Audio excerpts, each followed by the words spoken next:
Now, here's the run-up. Swing of the right leg, and we're under. Well, here we are, I guess. No intro today, but from the hallowed grounds of Lambeau Field, little playoff action, snow falling. Matt Freilich, one of our own, isn't with us today because he's at the game. Slacker, we know. That sounds like a good time. The first half was a good time. 19-10 is a good time. Kieran, what are some initial thoughts on that first half? You're muted, buddy. Thanks, sorry, man. To start with the offense, I mean, can't ask for much more. I thought the scheme was perfect. The first drive, the only thing that was wrong with that was the execution. We had a couple drops, maybe Rodgers expecting a little bit too much from the guys, but like hit the hands, you got to pull those down. Other than that, the offense has been money. I think we've scored on every single drive. I said in my article leading up to it, the teams that have beat the Rams, we're only running for 4.1 yards per carry. That's not like amazing by any means. That's very solid, especially against the best run defense in the league. But that's just very, very solid. And we're running a lot. Jamal has 7 carries. Jones has 7 carries. Dillon has 3 carries. Rodgers has the 1, but that was a magic one. That's a lot of running, and they're the best defense in the league, best run defense in the league. But you got to make them prove that, and they haven't really proved it. Like they've proved it, 4.1 is solid. That's a solid effort. But now with the pass game coming alive, we saw the second half. We can move it through the air too. So offense can't ask for much more. Yeah, I think the real tone setter was that initial 3 and out going right into the game there. The defense really set the tone for the offense to come out. And going off your point there, I really like that they're getting all 3 running backs involved. A.J. Dillon, Jamal Williams, Aaron Jones, and Jamal Williams probably finding the most success of the 3 right now. Just a couple notes that I have from the first half. Jared Goff was killing that soft zone early. They haven't really thrown the ball a lot since that first drive. But just the outside zone's kind of hurting Green Bay on the defensive side. If they can find a way to shore up that outside zone play, keep Aaron Donald frustrated, keep Jalen Ramsey bitching to the refs, I like our chances going here in the second half. Bowman, what are some kind of knee-jerk reactions from you for the first half? Yeah, Packers defense was really solid until that last 2-minute drive there. But, initially it looks like the Packers can match up pretty well against these Rams that everybody was pretty worried about all week. Aaron Rodgers is just dominant. This is the number 1 defense in the NFL, and Aaron Rodgers is making it look real easy, not just with his arm, but as you saw in that scramble in the red zone for a touchdown. I mean, he's just dominant. If anybody is questioning whether this guy is the MVP at this point, I don't know what to tell you. You're not watching the same thing I am. And as you guys can tell, Bowman's computer took a crap this week, so he brought in a rescue computer. It's not the best quality, but we still have him here on game day, so it's good to have him here. Like I said, our very own Matt Freilich in the stadium today. Quite the atmosphere for 8,000 fans. The fans are making a difference out there, and that's what you like to see. Green Bay hasn't had fans in the stadium all year. It's getting a little loud. Za'Darius seems to be feeding off that a little bit. The celebrations are a little extra. The swagger is a little extra. The defense is flowing to the ball very, very well. I really like how Green Bay is staying committed to the run game. The Rams defense can't just count on them dinking and dunking it down the field. There's not going to be a lot of big plays available against this defense. So I like how they're able to keep them honest with the running game. Kieran, what's maybe some of your thoughts on the defense here in the first half? You mentioned the tone setter, you could say right away, was that 3 and out. Like, let's go win this game. We're the 1 seed for a reason. Then the drive that they got the first points, the field goal, they attacked the middle of the field. It was Chris Barnes and Preston Smith, in a zone coverage, middle of the field's wide open, trying to limit the big plays. But Goff isn't known for the big plays, especially this offense. It's a lot more, like you said, dink and dunk, and we're right there to make the tackle, though. That's the important thing. We're flowing to the ball well. And as long as we're tackling well and we're not missing assignments, they can't put up too many points. And I think that's the biggest thing. The middle of the field in the passing game, that last drive, we were kind of getting ready, setting up here, but that last drive was brutal. I think, if for the first, 20 minutes or 24 minutes of the or 22 minutes of the game, the defense that they're holding this offense to 3 points, that's a fucking win. But this next that one drive ruins it for them. So going in, it's a little suspect. Hopefully they make some halftime adjustments. Yeah, that bend don't break defense that Green Bay really has hung its hat on now for my entire lifetime came into play today. They get, the Rams have driven the ball down the field a number of times on Green Bay, but they forced field goals. They gave up the touchdown there at the end. But the first time the Rams really got deep, Green Bay forced a field goal, had a couple plays, knocked them back. Rams shot themselves in the foot with a false start on a 4th and 1. Very big play. But this defense has come so far since week 1. It's been very fun to watch the last half of the season. Darnell Savage's he's grown right in front of our eyes as my dog's chasing a bird that's outside, and my dog's not even outside. So, trying to play defense. Yeah, exactly. But the Rodgers to Adams connection, he's not going to get a ton of yards this game. This defense, like I said, doesn't allow a lot over the top, but he's doing what he can, and he's getting what's available to him. And all week, I had a tweet that kind of alluded to this in the first half. All week, the national talking heads were talking Jalen Ramsey against Davante Adams. One, Jalen Ramsey isn't even following Davante Adams, so that's kind of a shame.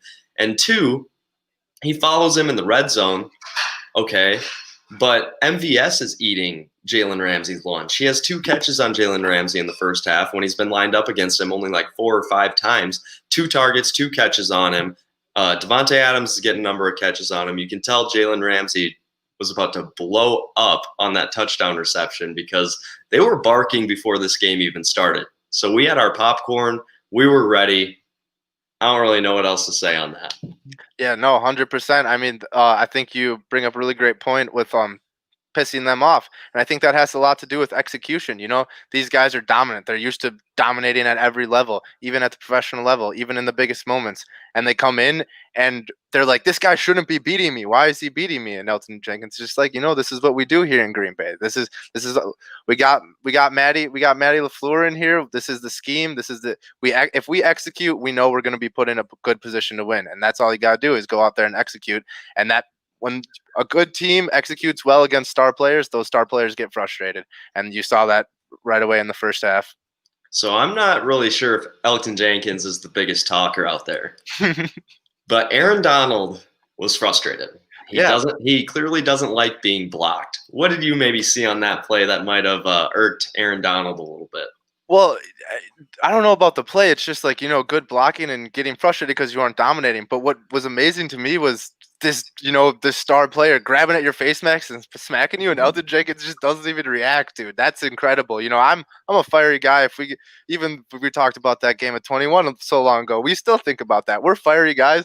If someone's smacking me in the face, I'm gonna get angry. And for Elton Jenkins to keep his calm right there and help the team, that's execution. That's the drilling. That's what Matt LaFleur has brought to this team. So they were alluding to this on the broadcast during the game, but Aaron Rodgers loves this offense so much because the offense doesn't change once you get down into the red zone, or the gold zone, as Green Bay likes to call it.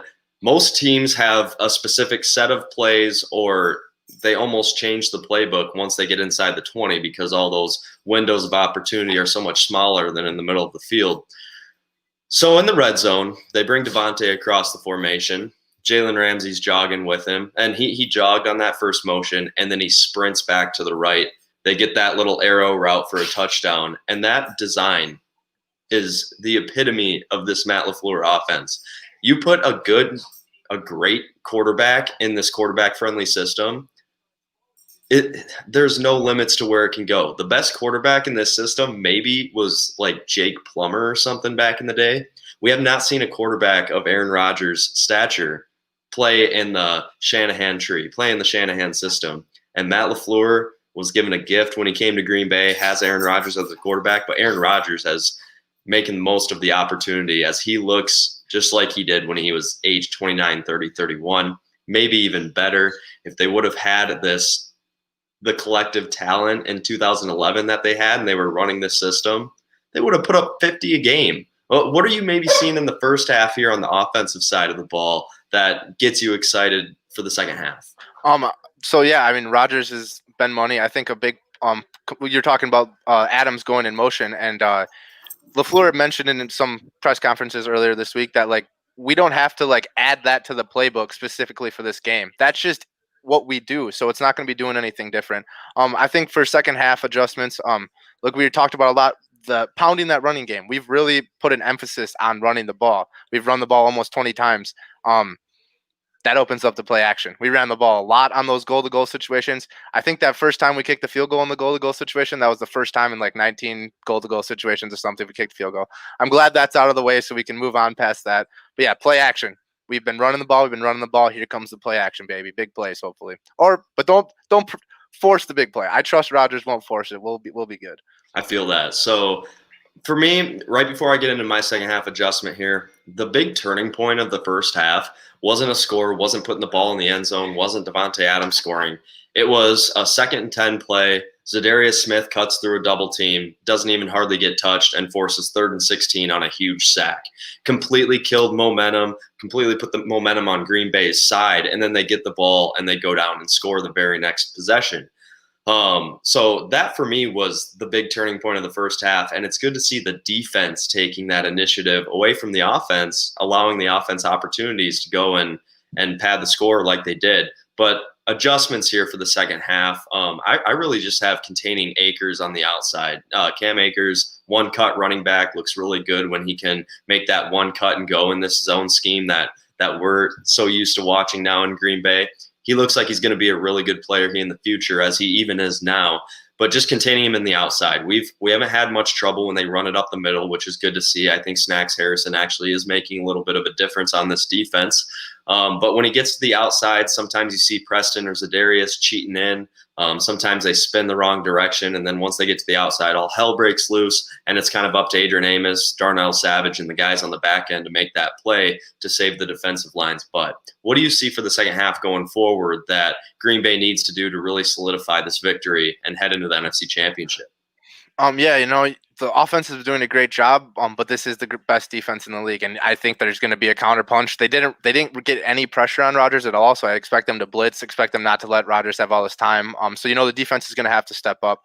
I think I talked about it in my article that the Rams turn the ball over in every single game in the regular season. They didn't last week, and I have a kind of a little bit of a hunch that Goff wasn't feeling well, so he was a little more conservative in taking the attempts.